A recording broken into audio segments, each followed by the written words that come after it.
and welcome back. For our first segment this morning, we have been joined by the Speaker of the House, Valerie Woods, and she is here to discuss with us parliamentary procedures among other issues and subjects that take place in the House. Good morning. Good morning. Good morning. Thank you. How's it going? It's going well, thank you. Nice.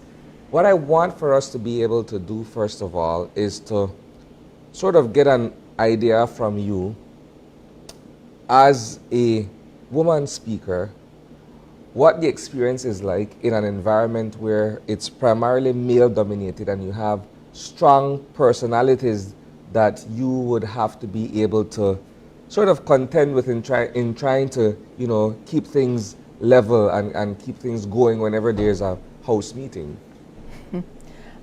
Interesting comes to mind, of course. Challenging.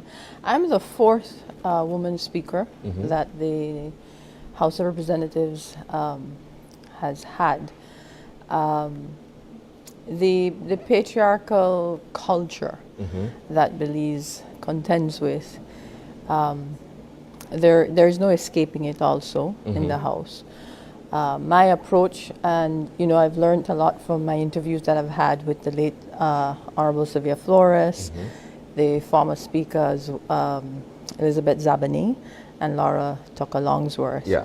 And it's try it as best as you can to ignore the noise and just focus on the rules, the procedures, and stand your ground. So that's what I've tried to do. Is it easy? No. The gender card would always be pulled in a situation like this. It's always the easiest thing to do.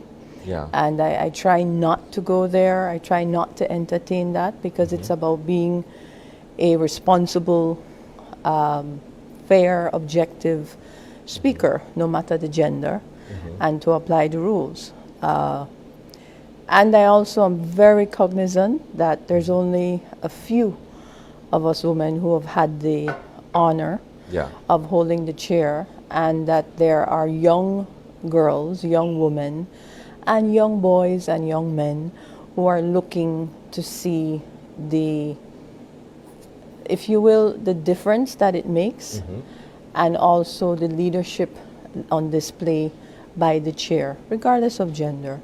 And so that's a heavy responsibility, but no, it's not easy.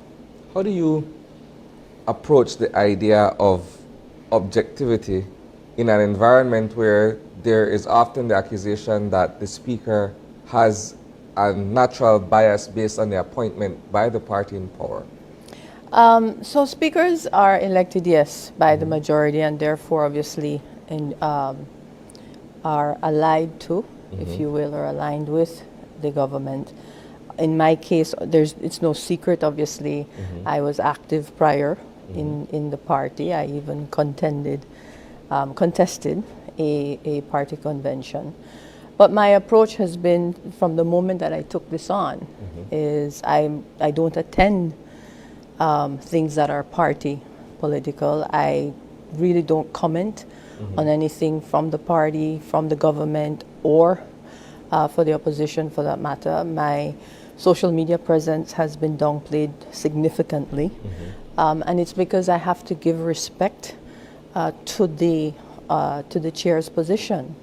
I'm also very careful to limit, if you will, even the non-social media presence. Yeah. So some media have wanted to get me to entertain some of the, I guess, commentary that comes my way against me, and trying to get me into some of the politics. But I'd like to think I've done a fairly good job not to entertain that and to address matters in the House that belongs in the House, because it's important not to set precedent for future speakers. This is temporary. I won't be here. This is not a permanent job. And so it's very important that those who hold the position are careful not to set negative precedents. It's one of the lessons that I think all of the former women speakers, as well as former Speaker Hyde, who I had the privilege of meeting as well and interviewing when I took this on, was very clear to me about be your authentic self. There will be those who never like what you rule. There'll be those who will say, you know what, you're being fair and objective. It doesn't matter. You follow the rules. You be your authentic self. You be true to the position, and that's it. Important not to set a negative precedent, however, because we do, speakers, and this is not just in Belize, but throughout the Commonwealth, you do rely on precedent. You do go back and check to see how was a matter handled, what certain definitions were allowed or language to guide you or gauge your decision making. So that's an important aspect of the role. How do you maintain respect for your position in Parliament when, for instance, during your tenure thus far, we've seen several House meetings that have devolved into chaos and what have you, and you are tasked with, getting things back straight in terms of both sides of the floor. How do you maintain respect in an environment or in a situation where, tensions can get very heated? I try to hold my ground, Isani. I try to be firm. Listen, I've gotten criticisms from both sides. There are no one, I think, who would be honest with you, would say that I'm enjoying, if you will, a quote-unquote free ride. I'm not. I will rule. I will make decisions that the government side does not like. I will make decisions that the opposition side does not like. And I'm okay with that. I'm not here for a popularity contest. I'm here for the responsibility of, if you will, being a referee. And if any of you are sports enthusiasts, how many times do the referee, they're the ones that get cursed at, they're the ones that get lambasted, but they do their jobs professionally. You can't please them all. You can't please them all. You hold your ground, you're firm. I have been told that I'm strict and I'm firm, and I'm okay with those adjectives. I feel that on both sides, despite the rhetoric that may come out and despite some of the commentary that have been out there, I think both sides enjoy a healthy respect, and it does get a bit testy, but I try to operate above that fray as best as I can. I love that you use the analogy of a referee as it relates to being the Speaker of the House, because I wanted to ask you to lay out what are your main responsibilities when it comes to sitting in that chair. And we can use that opportunity to compare it to where it does get testy at times. So the Speaker has a couple roles. The one that is most visual is the one that you all see, the citizenry sees, and that's chairing and presiding over House meetings. And in that role, there are a set of rules called the standing orders. They date back to about 1967 that you are guided by.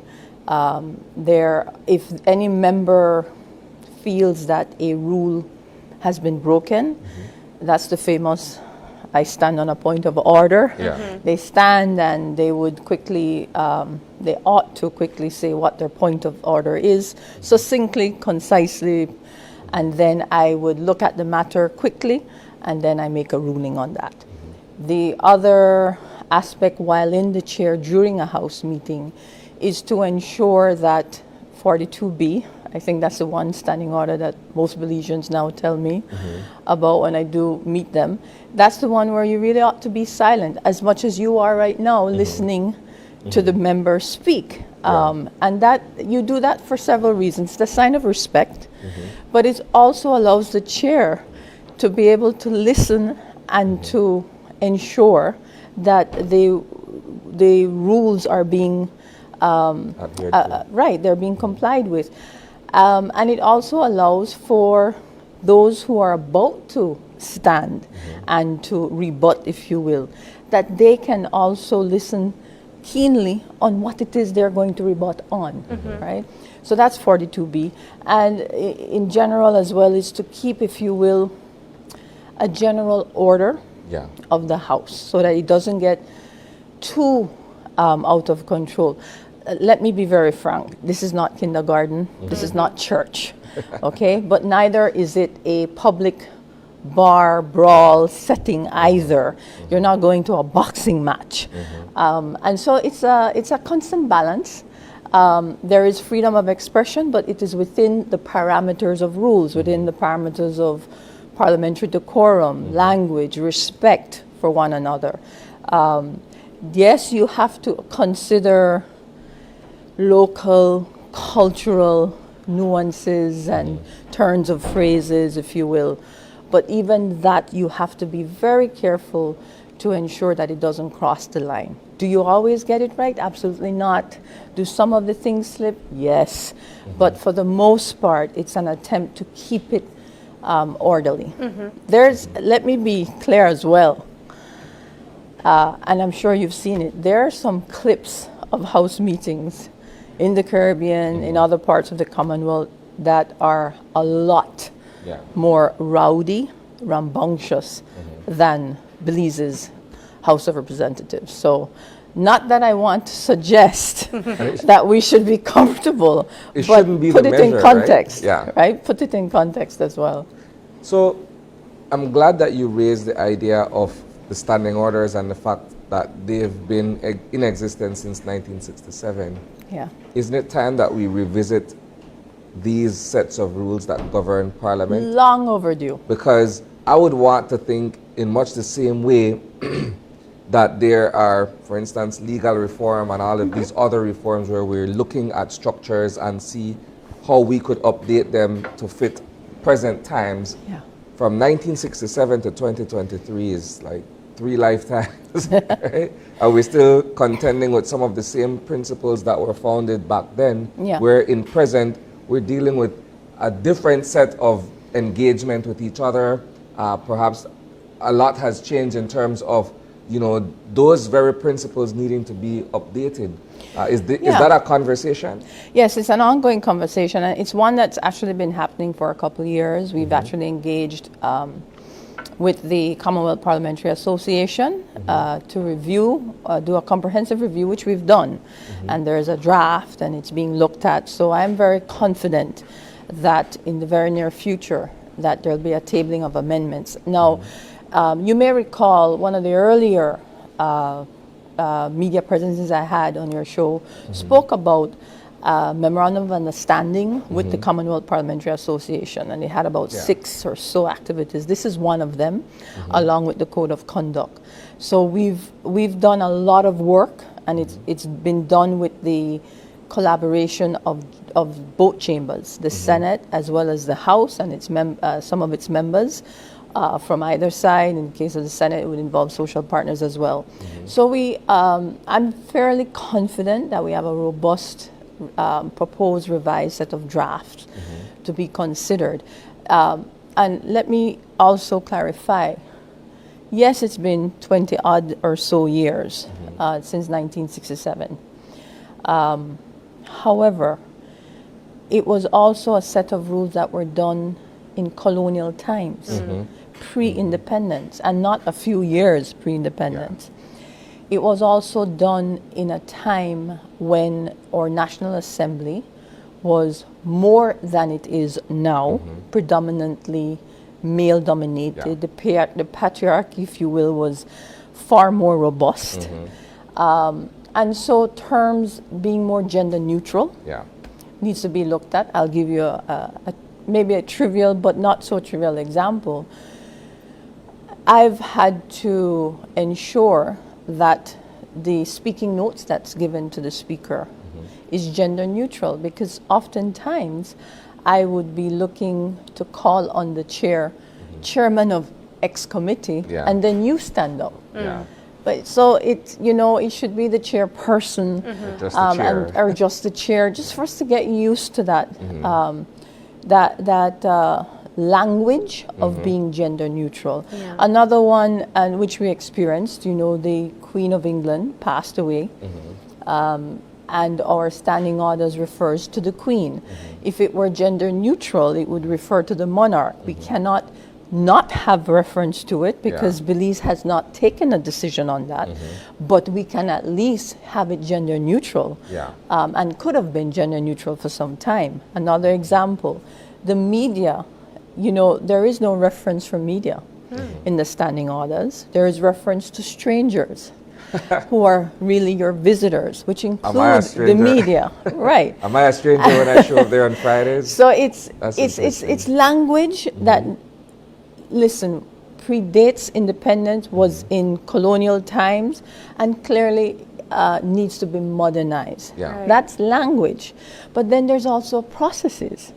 In the standing orders, it speaks to, for example, the clerk literally delivering packages to members. We are in 2023, An email on the works brink just of fine. 2024. If COVID has taught us nothing else, Yeah.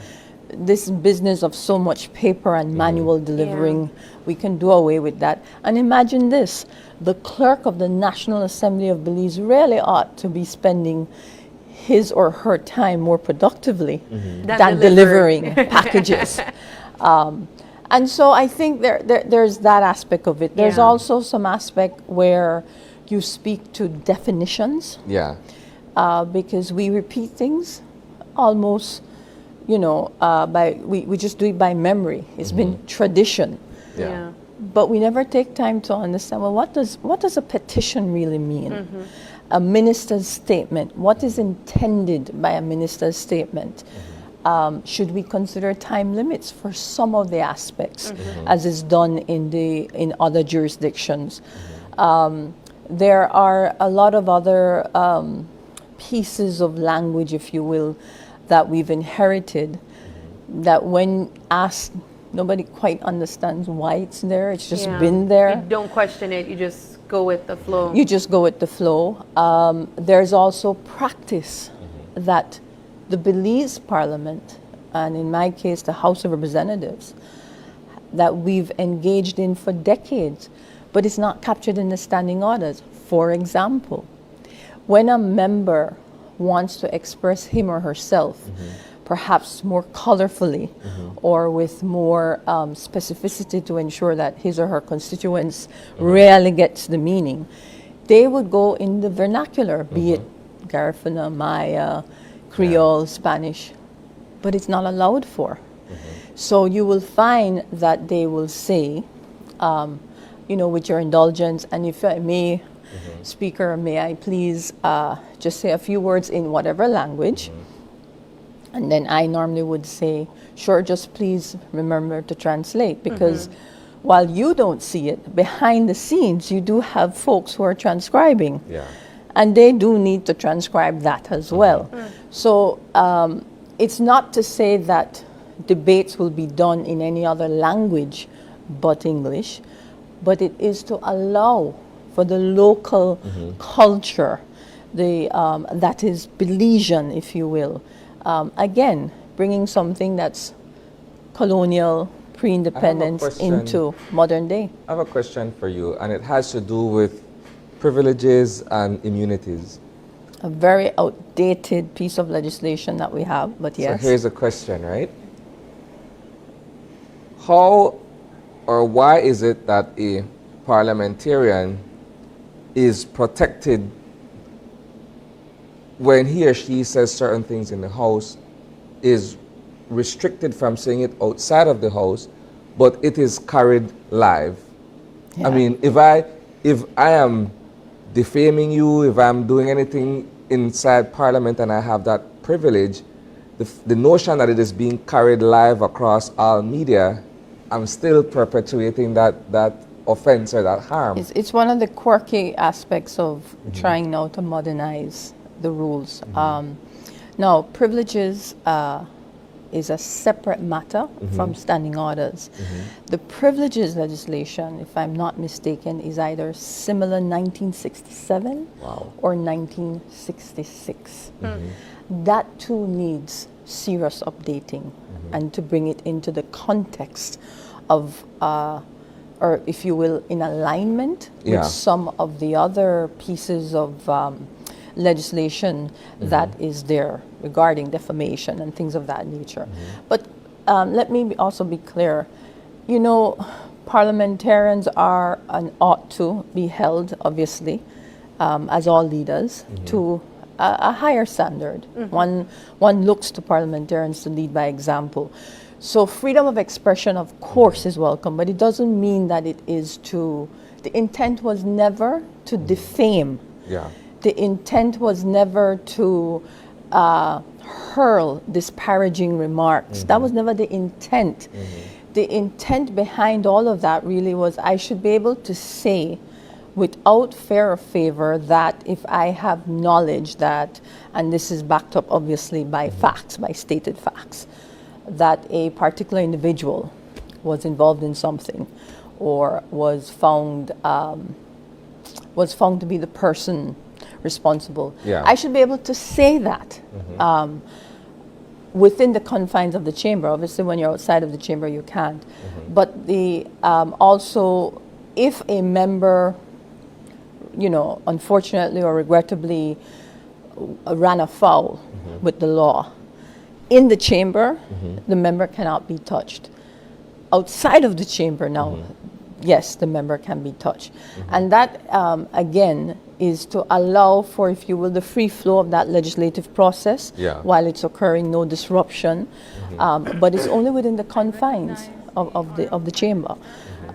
However, as I said earlier, that particular piece of legislation is more outdated than the standing orders itself. I want to take the conversation a different direction. Last week, our colleague Marian Ali presented her 5-point breakdown that looked at absenteeism within the House. Yes. And this is also a conversation that we've been having as it relates to things that are accepted or may need to be changed. She was able to get a comment from you as it relates to what is accepted within the House, as it relates to parliamentarians not being present for House sittings and whatnot. So I want to use this opportunity to get your candid view of this actual situation. Yes, that should have been changed a long time ago. Listen, the standing orders, as I said, and sounding like a scratch record now, is dated back to 1966, 1967. So the procedures of the House of Representatives is premised on what the standing orders back then intended for the House to be, how the House should be run. Back then, House meetings should be held weekly, every Friday. If they're held every Friday, then you can appreciate some of the other standing orders, right? Standing Order 84 is the one that you're referring to, and it speaks to absences. And so it's very clear. You notify the clerk, not the speaker, as has been said in other quarters, but it's everything really is about notifying the clerk. The clerk brings matters to the attention of the speaker, and then I so rule, for the most part. So you are allowed, members obviously will be absent from time to time for whatever reason. And what it allows for is for you to be absent, but for no more than 6 times, but within 6 consecutive times, but within 3 months. If you're not meeting weekly, that's never going to happen. We've departed from that a long time ago. This has nothing to do with any one government's administration. This has been going on for decades. So the way to address that is that you need to change. Either you're going to meet every week, which is unlikely. Which is most unlikely. It's not within the culture. Or you reduce the amount of times that you're allowed absences, given that we meet so few times within the year.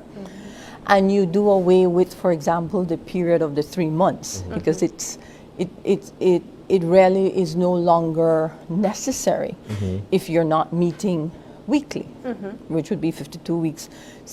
Well, not necessarily 52, you'd have to take out the recess periods, right? And so that, to me, is a fix that is doable whether the entire standing orders is changed or not. So the natural question is, though, then where is the will? Well, that's a matter for members now. So the committee which is made up of both sides of the House, are the ones that need to need to consider that. And let me hasten to say that the recommendation to amend that order is included in the set of recommendations that I spoke about earlier. And so I'm confident that it will happen, and it can happen before this parliamentary term is up. Essentially what we're seeing here is a loophole that is being taken advantage of. That's the way I look at it. If we look at the previous administration, and I'm free to call names in a sense because we saw this, where the former area representative for Orange Walk North, I believe it is, was absent for a prolonged period of time. That question was posed then. So how is it that we are accepting that this particular individual is absent for an extended period? Yeah. It's the same thing we're seeing now for the area representative from Queen Square. And again, it begs the same question. We've only seen that individual in the House maybe once or twice at the very most. Ever since, that individual remains a no-show, right? I think one of the most important questions to be asked is when electors in a particular constituency vote for a candidate, that individual becomes their area representative. Correct. That area representative has a primary charter, which is to be able to represent these individuals in Parliament. And when they're absent, the question becomes, are they really doing what they were elected to do in that regard? How do you respond to that? No, I think those are very valid comments, very valid criticisms to be hurled. Listen, you run to be an area representative first and foremost. You become a minister of government based on the will of the Prime Minister and determining how many of those on the side that have won in the House would form a part of the executive. But first and foremost, you are an area representative. It is flouting of the rules. Indeed, I will not shy away from that. The role of the Speaker, and I should qualify this statement as well. Belize's Speaker, unlike some other jurisdictions and several other jurisdictions, does not sit on the Rules and Regulations Committees of the House, nor does not sit, and by sit I mean chair, does not chair the Standing Orders or the Privileges Committee. So the rules are given to the Speaker for the Speaker to administer and to ensure compliance.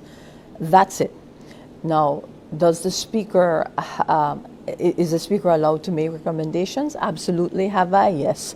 But it is ultimately, given the current construct of our system, it is ultimately up to that committee to determine if and when they would bring a motion to the House to consider amendments.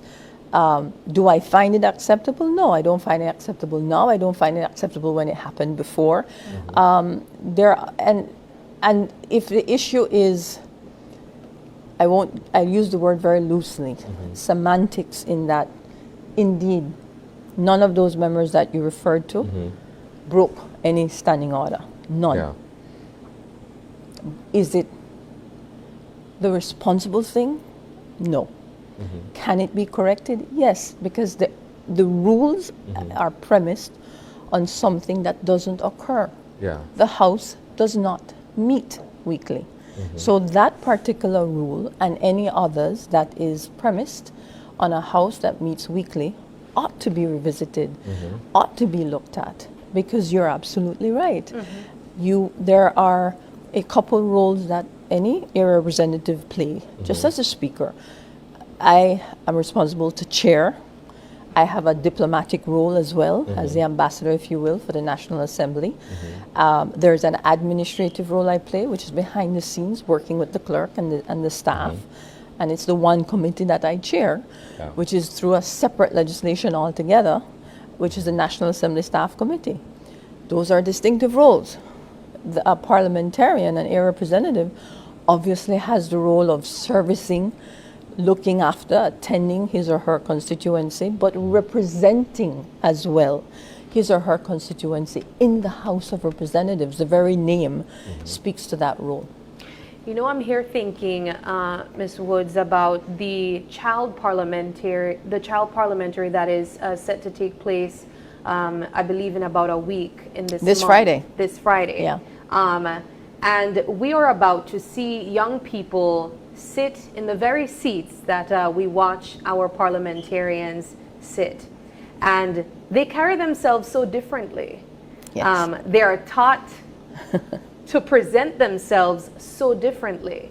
So my question to you would be, where or what happens, or is it a culture then that our parliamentarians believe that it is acceptable to behave the way that they do?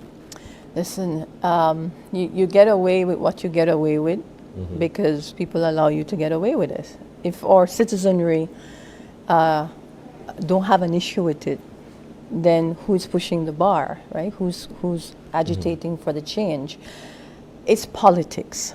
It's the type of politics that, in my view, we have become accustomed to and somewhat think that it is all acceptable. I would like normal to carry oneself that it's the norm. I don't think it is. I don't think it ought to be. I think if it were, it needs to be revisited. Now, my role, and I've been, let me be diplomatic about this. I've been told quite sternly in quarters, not within the House, obviously, but those who have come to me afterwards, have said, you're taking a risk. You're correcting the Prime Minister. Speakers shouldn't be doing that. And I would say, where's the rule book? Every member in that House are parliamentarians. No one member enjoys a different privilege than the next. The challenge that I have is that I am trying to bring to the position a change so that the next speaker can build on that, and the next speaker can build on that next speaker, as I have done from the former speaker. And that is how we change. That is how we're going to change the system. That's how we're going to change the culture. Are we ever going to get it where it is going to be straight jackets and perfection? Well, what is perfection? It's our culture. Some things are better expressed in Creole. In Creole.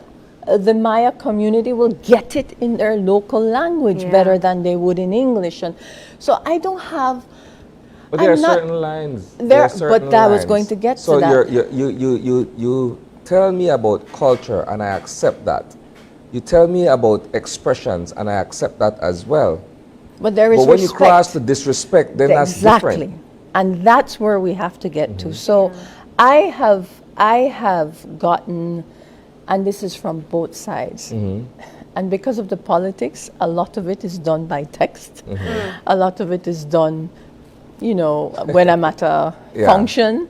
But I've gotten it saying, from both sides telling me, you handle with a firm hand. I don't know how you do what you do, but I appreciate what you do. I found you to be objective, even-handed, notwithstanding the politics that is happening outside. I get all of that. But would you take it as a criticism from an outsider who would say, well, perhaps you need to do more in terms of the optics of it? Isani, I'll never please. I'll never please. There will be, and that's what you get with this role. You will never please everybody. You'll never please the government. You'll never please the opposition. You'll never please the citizenry, those who are supportive of their government, those who are supportive of the opposition, those who are not supportive of either. Some will think that, I should put this one out. Some would say, you should censor that one. You will never be able to please. What my role is not to please everybody. My role is to look at the standing orders as they are and to rule within the confines of those, and to do my part, as I am doing, to encourage that they move on the amendment of the standing orders and that they put in place a code of conduct, because there isn't one outside of what exists within the Constitution, which is limited. I have a final question from my end. Sure. And it has to do with that entire episode with the leader of the opposition and the email and the comments that were made in the email correspondence with you. You mentioned earlier that we're not necessarily in a church, or we're not necessarily in a place where one has to be very polite in terms of the use of language and what have you. In your opinion, being in the seat that you are as the Speaker of the House, that matter could have been dealt with differently in terms of either the way it unfolded in terms of the correspondence between yourself and the leader regarding the no confidence motion being requested, one. Two, it can also be argued perhaps that there has been more floral language perhaps, or more direct language being used in previous situations, as opposed to the comment that was used to describe your chairpersonship. A couple of things to unpack there. The vote of the motion on no confidence, the member is very well aware, can be brought at any time. Just needs to be within the confines of the standing orders. And there's precedent on votes of, on motions for votes of no confidence. So there's no such thing that privilege has been denied or your right has been denied. And I made sure, as I tried to do, not just the members, but for the listening public, because it's important that the public understands the legislature and its procedures as well. The rationale and the thinking and the decision making behind why on that day it was not allowed. But it can come back, just follow the standing orders. That's one. Two, on the matter of language directed towards the chair. You are right in, as you repeated what I said, that it's not a church, nor is it a public brawl. But there is that line, as you also said, Isani, of respect. Think of the referee. When does a card get pulled up? Yeah. When do you get a card pulled up in football or a flagrant foul in basketball? When does that occur? It's utter disrespect to the chair, or in this case to the referee, right? Think of judges. There is such a thing as contempt of court. There is such a thing as you may not like the ruling of a judge, but there is a line that you don't cross. That's why you find lawyers in their practice, whether in court or outside of court, are very careful on the references that they make toward judges. It is no different here. And so the member wrote a disparaging letter directed to the chair, and it was my obligation to bring this to the attention to the House. I'm not going to engage with members outside of the House, but I will do so within the confines of the House when it is a matter that is flagrantly in disregard, non-compliance, if you will, of standing orders. And there is such one regarding references to the chair, to the speaker, to the president, to the monarch, to judges, and so forth. There's a very clear standing order on that. All right. Well, Ms. Woods, we appreciated this conversation this morning. I'll ask you if you have any last words that you'd like to mention at this time before we wrap up this segment. Sure. Well, you referred to it earlier, the Children's Parliament. There's two things. Children's Parliament is occurring this Friday. I do hope everybody tunes in. They've put in a lot of effort, as they always do, with the help of NCFC and UNICEF, and of course the support of the National Assembly and its stellar team there. And this year, like the other previous years, their proposed bill is going to be a rather interesting and exciting one. So I hope everybody tunes in. You are right. Yes, they are trained. They go through a session with their consultant, and if you will, I think they reflect what they would like to see. Does it mean it's going to happen overnight? Not necessarily. These young kids are between the ages of 12 to about 17 or 18, so some of them won't even be able to vote. Yeah. But when they do, I think they will bring to that space a different perspective because of the experience they've had. So I do encourage people to as much as the public to tune in. And secondly, to get a bit more aware of the legislative process. My door is always open. I've told everybody that it's, change doesn't happen overnight. We celebrate incremental steps.